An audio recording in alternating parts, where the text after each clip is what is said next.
Hi, this is Nikki Lynn Pugh, aka the Gentle Healthy Traveler. This is the Victim to Victorious Summit.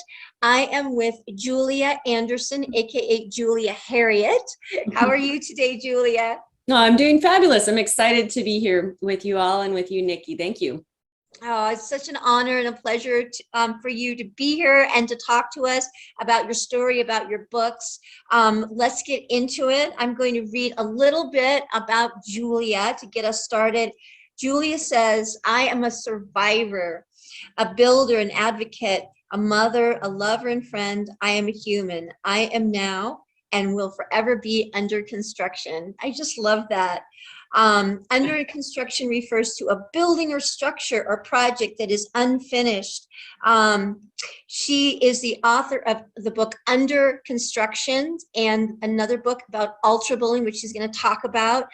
She is a builder, a former teacher and a mentor, a community activist. I mean, you wear so many hats, including a hard hat. Absolutely love it. So let's get started.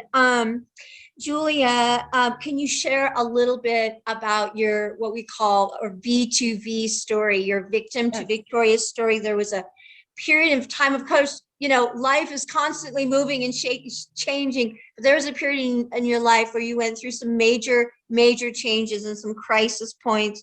Can you share a little bit about that period, those periods of your life and your journey and how it's culminated to what you're doing today? Yeah, I'd love to share. You know, I feel like 2020 was a year of reckoning for many people where there was financial stress, interpersonal stress, real crisis mode. And for me, that year was 2016. So that was my crisis year, and the sense of having my entire world flipped upside down. It was a year when I went through a divorce with having two small children and going from my partner, you know, really bringing in our financial security and grounding to then being launched out into the world as, you know, in a sense, a single mother trying to make it. That alone was a lot and a lot of learning. And, you know, my story Under Construction, what I love bringing it back to is that, you know, before this time, before 2016, yes, I was a teacher. I loved teaching. I did everything from high school art to preschool to building an apprenticeship learning program. So I was all over in that. And the one thing that held me back in that journey was that I have always had this perfectionist tendency of wanting to do things right, of, really restraining myself. And so in this 2016 moment, it was like, in a sense, everything came crumbling down, you know, and it made me really look at myself and really look at the way I had been living my life with this idea that there's some concept of perfecting.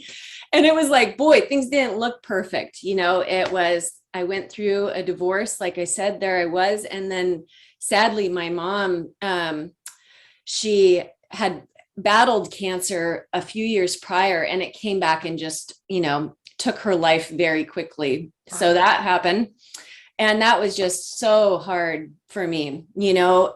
And I will say she was one of my best friends and greatest champions, and pushed me to really be my best self in the world and to get out of my own way sometimes. And it was through this loss, you know, that cannot really be captured or explained because it's so different for everyone.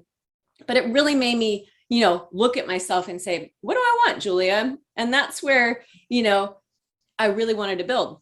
And here I was, this 35-year-old woman at the time in 2016, and I couldn't, at the time, in my own mind, build anything. I had tried to, like, even hanging a picture on the wall or a shelf was like, nah, I can't do this. No, it never worked, right? It was like, you mentioned in the book, like, I can't even put a piece of IKEA furniture together. By the way, sometimes that's kind of hard to do, you know, like, yes, or Swedish, whatever. Exactly. No, and I still have moments with IKEA furniture. I'm not going to lie. But I met up with a childhood friend of mine, and I was like, and he's a builder. I mean, a professional builder who makes good money in the trade.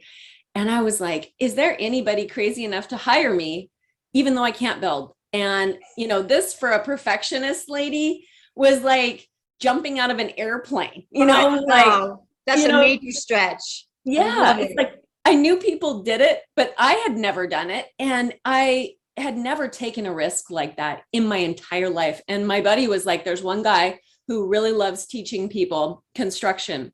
And I found that guy and he hired me, and I've been working with him for the last 6 years and built my house with him. Wow. So, really that's my story. My story is about this up and down ride of experiencing life, because we all do. And we are all dealt sometimes, really painful cards, really unexpected pain, or even, just like health crisis or financial crisis. And it's like, what do we do? What do we do? Because we're all going to go down this river in our own way, but we're doing it together, and how can we scaffold each other? Because that's one of my favorite terms in building is I love it. When you put up scaffolding, I mean, you need to rise up and work on the next level of your house or of your structure. And it's like, how can we scaffold each other as we go through this process of building, remodeling, sometimes demoing or getting demoed? It's like that scaffolding is the key. It's like the foundation that helps us to rebuild. Exactly. Exactly. Now you wrote this book, but you also play a major part in your community, and talking about support. Yes. You provide nowadays, and before you provide so much support. Talk to us a little bit about your community and Vashon, what you do in your community, how you help, how your personal experiences have informed that. Absolutely. Yeah. Well, I happen to have grown up. So I live back in my hometown, which is an island just west of Seattle, Washington. Mm-hmm. And it was my dream to come back, because growing up here, I mean, it's very idyllic in a sense of, you can go ride your bike as a kid anywhere you want. I mean, within reason. And growing up on the beach. And I wanted to come back with my 2 kids, and really give them that experience. And so it's a community very much invested in each other, in each other's success. And so as part of my story of my 2016 unraveling, I started building my own house here on the island, which was my dream. My dream was, and I had no idea how to get to this dream as I started, but I was able to, through working with the contractor who hired me and a series of interesting events I detail in my book, to start building my own house. But in that process, I went through the greatest traumatic event of my life, which was here in my own hometown, where I felt really safe and known. I was drugged at an island bar restaurant and then sexually assaulted at Halloween time of 2016. Wow. And that was horrible. I mean, there's no painting that in any other color than horrible. Wow. And that being said, through my own healing journey, what I realized was this was my time to ask of community. I'd been here as a mom of 2 kids doing all sorts of things, within the schools and within the arts community here, because those are places that I'm passionate about. And then I need help, I need support, and I need you to know what happened to me, because it's something that could happen to anyone of, any race, age, gender. Yeah. And it's happening here. And so that's when I, really went from being in a victimhood of what had happened, where it was horrible what had happened. I did not deserve what had happened. But then I found my voice. I found my first avenue of healing by saying, I'm not going to allow this in my community. And I have the power to use this experience to help others, to prevent this, to raise awareness about something that had been really shrouded, in most communities, but especially in a small town island, community, that something like this could happen. And so I partnered with a nonprofit here that works with interpersonal violence. And And then we went into the community and we talked to restaurant owners and we changed things together. Wow. And that, Wow. turned me into not just a survivor of the event, but I found my legs to thriving through that advocacy, because it was like, I wasn't alone. I could help others who felt alone, and I could make change in ways that I couldn't find justice through, the judicial system of trying to hold individuals accountable. I wasn't going to be able to go that route. So this was my justice. My justice was making the world better, my community better. Can we rewind just a minute? And when you said, because I think this is maybe very helpful and powerful for folks. A lot of us can give support, but like you said, it's hard sometimes for us to get support when we need it from our community, from our families. So in what ways did you, when you realized that you needed support, in which ways did you ask for it?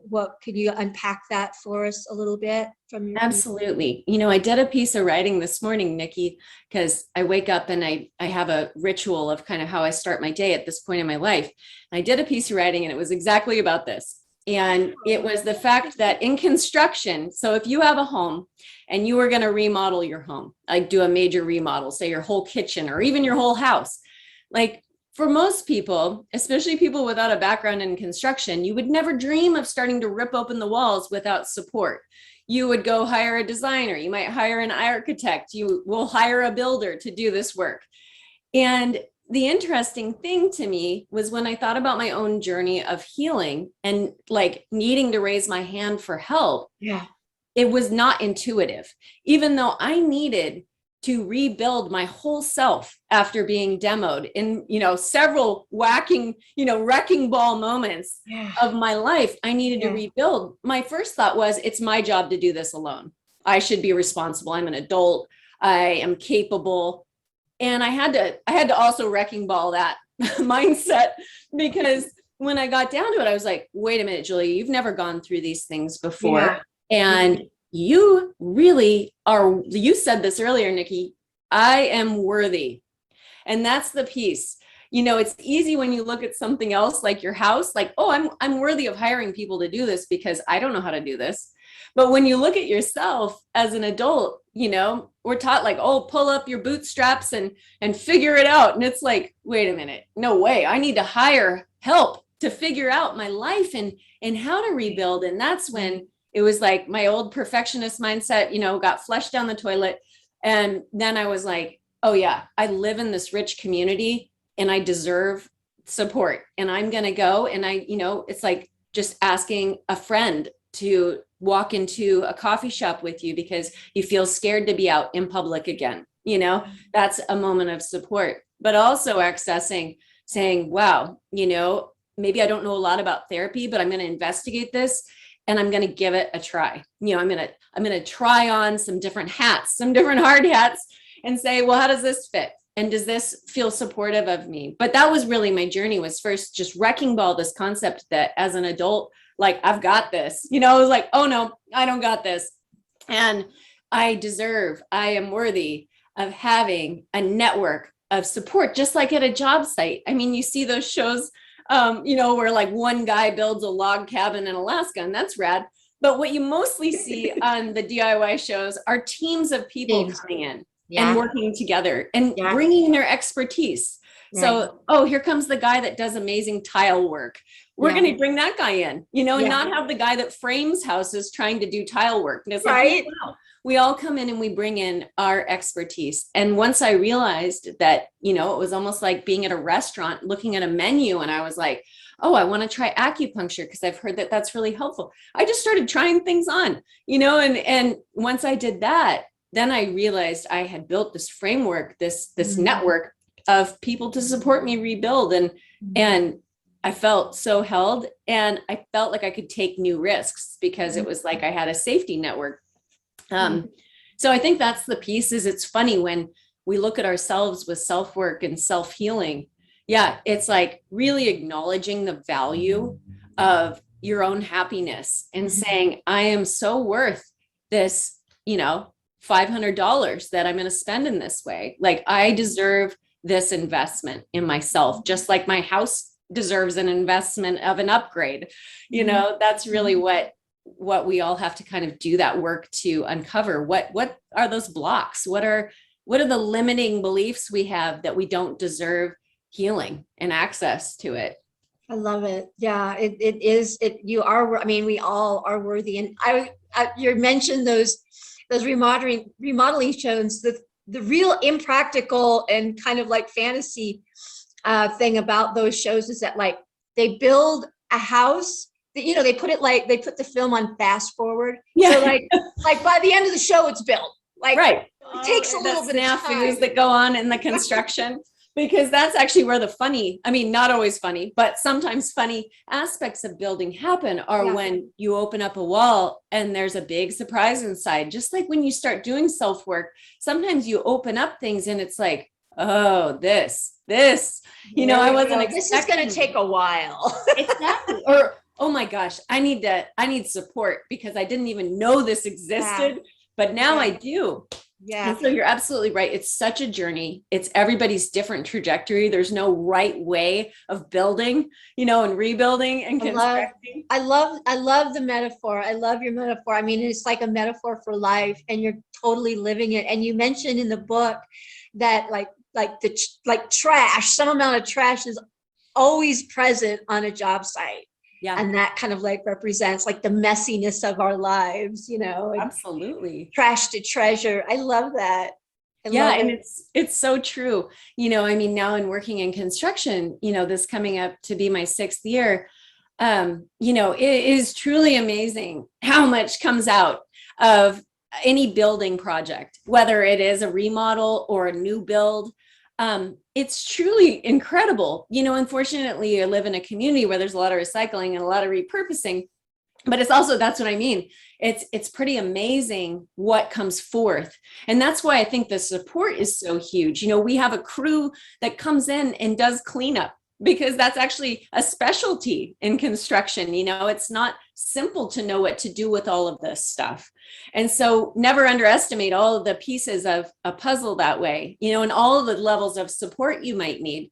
And because they're all integral in the whole, you know, and that's the part, if we look at ourselves as this whole being, you know, so much beyond a physical being, an emotional being, a spiritual being, man, I mean, that's why it's like, once you start seeing all the levels of building that you can do within that, I mean, it becomes exciting. And that's why these collaborations and, you know, being able to be a part of something like this is so exciting because it just connects you further with your own realization of this journey. You know, the building journey, being under construction as a human is wild and it's expansive. You know, it's like the best building project you'll ever be a part of. That's for sure. And you have helped mentor young people in the construction world, and just talk a little bit about your mentoring programs that then you've gone on to help others do that, right? Well, absolutely. I mean, to be honest, what really gave me the initiative to follow my dream of learning how to build was this program I mentioned earlier that I helped start in Portland, Oregon. And it was really aimed at students that weren't thriving in public education in high school and finding other avenues. These were the kids who were dropping out, who were getting expelled, who were disappearing. And so my thinking was, even without experience, gosh, let's connect them with wonderful mentorship modeled learning, you know, through apprenticeships. And so I just started doing this. So I met many people in the trades as, you know, a foundation of this. And it excited me so much because I saw what happened as soon as I took these kids, you know, who were labeled apathetic, you know, losers and, you know, failures, essentially paired them with someone who had a way, a framework of changing that perspective about themselves, giving them tasks, building up slowly new responsibility. They became hugely successful. They started making money. They turned their lives around. They invested in their families and invested in themselves and their communities. Awesome. Yeah. And so it really excited me. And then I was like, okay, as an academic who took an academic route, you know, that's why I was like, oh my gosh, I want this experience of what does it feel like to build something? What does it feel like to work on a team, a crew in construction, and be responsible to that crew? You know, because when you're working with your builder buddies, it's like if you're lifting up a wall that is, you know, 5 times heavier than y'all combined, and you're not paying attention, you're not fully showing up, someone's going to get hurt, you know. And I think it's just this great metaphor of how to work in community, how to work collaboratively in an empowered way.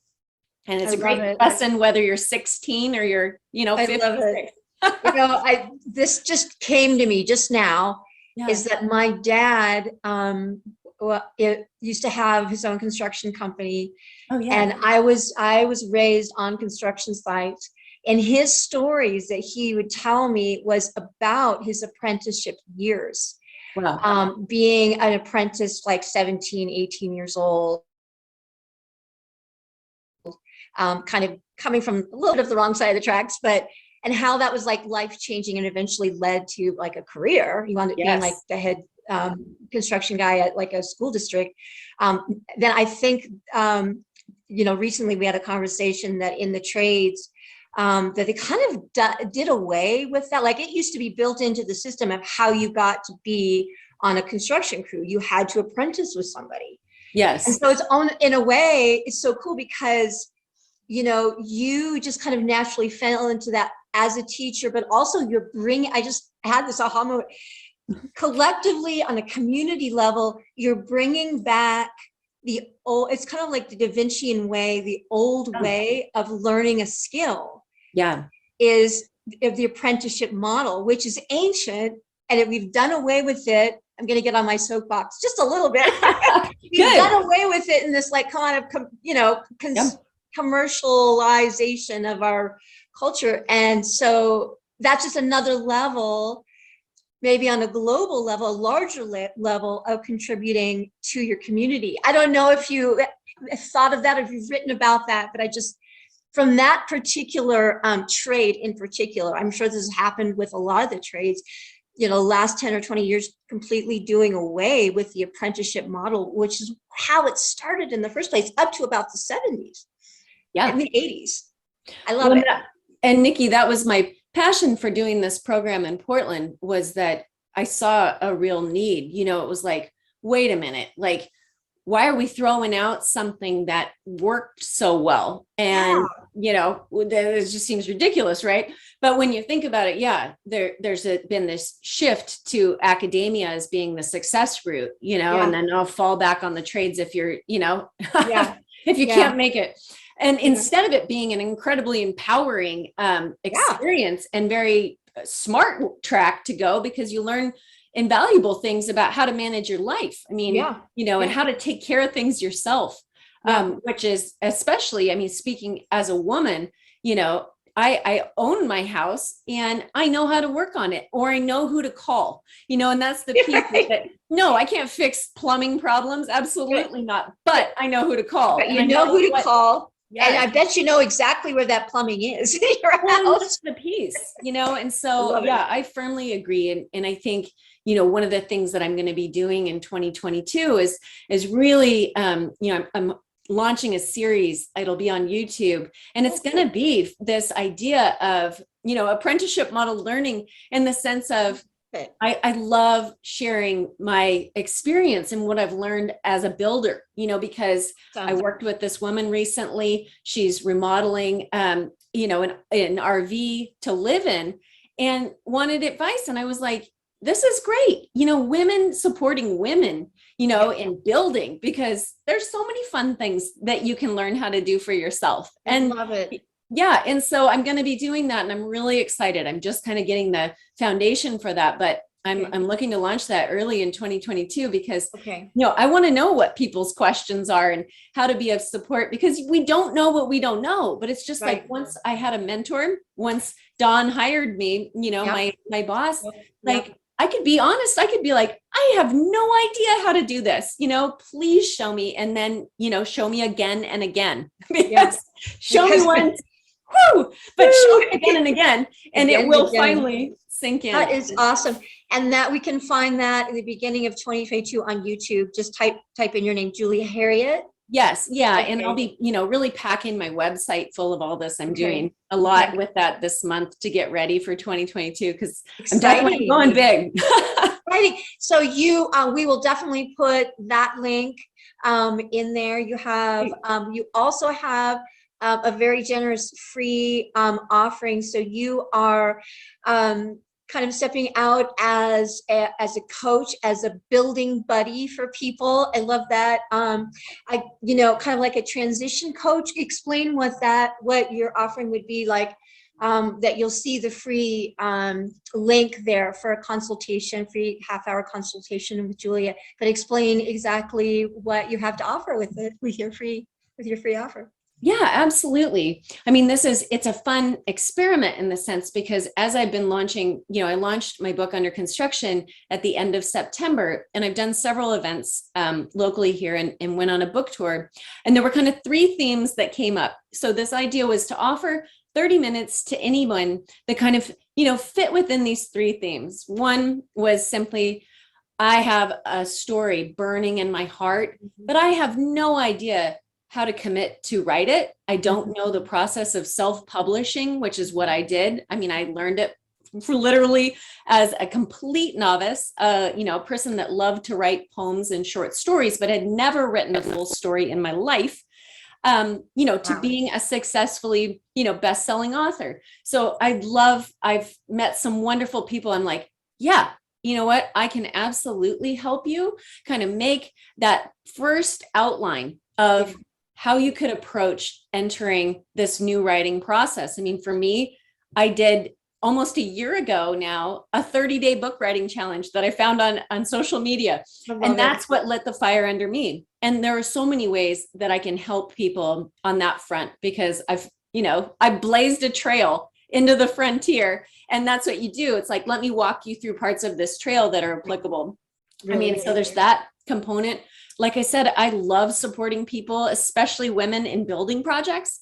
I just made this incredible tool list that I'll also share. And it's actually specific to a woman doing, construction. So the drill itself is a really nice drill for a smaller hand. So things like that. But it's kind of like, how would I walk into Home Depot and know what in the world I need? That. Yes. Really valuable. Yeah, absolutely. So there's that avenue. There's I really want to learn how to build avenue. And I can, really provide kind of that foundational element of a way of doing that. So that would be the second. And I'd say the third is this piece that's come through being a survivor of sexual assault and rebuilding myself that way is if you just need a safe space to feel held, by someone that has not gone through what you've gone through, but understands that level of trauma, I'm here for you, and that's really what being a builder buddy, it's like on a job site, yes, I want you to help me raise this wall. But there were moments where, in different moments of our lives, when I'm on this crew, we're just holding each other's hands. We're holding space for each other and for whatever else we bring to that job site. And that's what I mean. If you need someone to just hold space and say, yes, you are worthy, I would be happy to do that for anyone that needs it, and if you're ready for some ideas of accessing healing, I have an amazing toolbox. So the idea of being a builder buddy, here's my toolbox. Here's my toolbox. I'm opening it to your pleasure and let me show you, if you want to know how to use it. I love it. And it's you're connecting your journey with building to your life. And then the concept of toolbox, you can totally visualize it and see it. I think you're going to be so valuable, already have been so valuable just to people in your community, and then now people to the world at large. So we will put that free link for a half-hour consultation for free, a discovery session with Wonderful. Julia, and also your website where people can access your book through the website as well. Yes, absolutely. Great. And much more to come. And you're right. You're working on a chapter in an anthology. Tell me again what the name of that is. No problem. So it's Awakened Leaders. Ariel Asher is compiling just an amazing group of inspirational, speakers, writers, entrepreneurs, sharing this concept of really what is leadership in our lives in this new world that we live in? Like, how can we walk, whether it's into the grocery store or into a board meeting, with this awakened understanding of what is our purpose and how do we put our purpose into action? And so I think it's going to be very valuable, not just to people, in leadership positions, but just all of us. We're leaders of our lives. We're leaders in our families, and how can we show up, with more heart, with more mindfulness, and to be the beautiful beings that we're meant to be in our lives. So it's going to be really hot. So check out Julia's website, and all that information will be there. Stay abreast of what she's doing, get on her mailing list. Absolutely. I love it. Thank you so much, Julia, for coming on and talking with us about your story, for being vulnerable, for sharing your V2V story. Is there anything else that you want to leave us with as we say goodbye? Oh, this has been lovely. Thank you so much, Nikki. And thank you all for participating, and saying yes. I think the last thing I'd want to say is, one of the pieces that I learned in my 2016 year was the power of saying yes, even when I didn't know how, and finding this worth is a journey. It's not like one day you wake up and you're like, I'm worthy. Right. No, it's a journey. And what I found that kept me going was saying yes, even when I didn't know how, because it's very easy for our minds to talk us out of our worth, or to say, no, you haven't made it yet. No, you haven't jumped that hurdle. And sometimes it's so much better to just say yes and see what the universe provides. And I will say, I could never have pictured all the things that have happened in my life. I mean, in the last 5 years, but, especially in this last year of launching my story, I just keep saying yes, and feeling it, and doing my meditations to feel it. And so don't worry about the how, just say yes. The how will come. 100% intention, 100% of the time. Just say yes. I love that advice. Yes. Really, really wise. Thank you, Julia. Thank you for coming on, and many blessings. Best of luck for 2022. It sounds like it's going to be like a rocket ship year for you. That is so awesome. I'm excited. Yes. And I'm excited too. I'm excited to see what you create. And I'm excited to check out your YouTube channel for sure. It's going to be fun. Thank you, Julia. And thank you, everyone. This is Nikki Lynn Pugh, aka the Gentle Healthy Traveler, for the Victim to Victorious Summit, saying goodbye for now, and we will see you next time. Thank you. Bye.